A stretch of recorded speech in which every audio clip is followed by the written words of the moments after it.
পাশে দাঁড়ায় না বলতে যতদিন আমার হাজব্যান্ড মারা গেছে 1.5 মাস দোকান বন্ধ ছিল, ওই 1.5 মাসে আমার পাশে ছিল।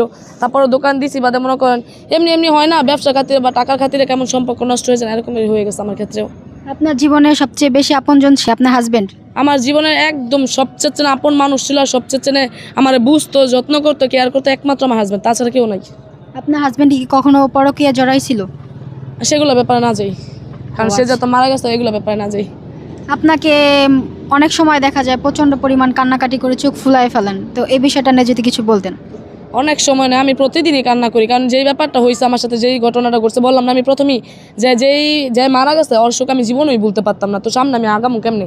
তো এই কারণে আমি মনে করেন মানে যেইখানে যে ওইখানে কান্না, গাড়ি দা চলি, রাস্তা দা চলি, হাঁটি মানে যে কোনো কিছুর মধ্যে আমার চোখটা পানি পড়ে অটোমেটিক। এরকম ব্যাপার হয় না যে দেখতেছেন একটা কাপল হাত ধরে যাচ্ছে, তখন আপনার মনের ভিতরে কিরকম অনুভূতি হয়? কাপল মাপল দেখলে কোনো ফিলিংস হয় না, তবে আমার নিজেরটা নিজে অনেক বেশি মানে ভাবি যে আমার জামাইরা এখন থাকলে আমি এরকম কথা না, আরেকজনটা দিয়ে জেলাস হয় না, তবে আমি এটা ভাবি যে ও এখানে মাংস বাড়তো বা আমরা ঘরের মধ্যে এমনি থাকতাম বা ওইটা এগুলো মনে হইতো।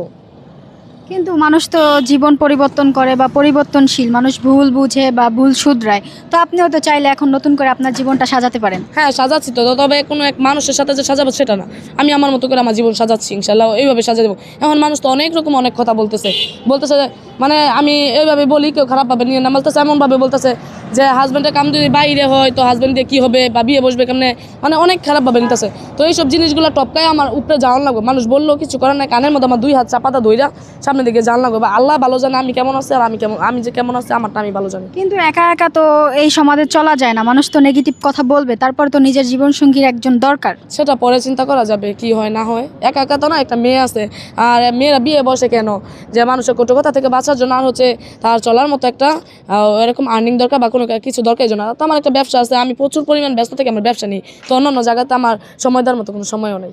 আচ্ছা আপু, ভাইরাল হওয়ার আগে ভালো ছিল না ভাইরাল হওয়ার পরে ভালো? আমি না ছোটোবেলা থেকে কষ্ট করছি, তো ভাইরাল হওয়ার পরে হয়েছে কি যে আমার হাজব্যান্ড আমি হারাইছি, এই জিনিসটা আমার জীবনটা বরবাদ করে দিছে।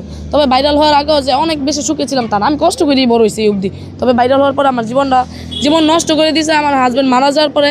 তবে অনেক অডিয়েন্স আছে, তারা আমার সাপোর্ট করে ভালোবাসে, তারা আমার আলহামদুলিল্লাহ বাঁচায় রাখছে। আমি আমার অডিয়েন্সের জন্য বলতে গেলে আরও বাচ্চা আছে, আমার মেয়ের জন্য, আমার অডিয়েন্সের জন্য তারা আমার অনেক বেশি সাপোর্ট করছে, অনেক কমেন্টের মাধ্যমে অনেক সাপোর্ট দিচ্ছে আমার।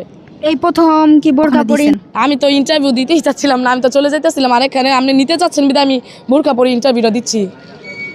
আগে কখনো দেওয়া হয় না, আর এখন আমি দোকানের মধ্যে বোরকা পরেই থাকি।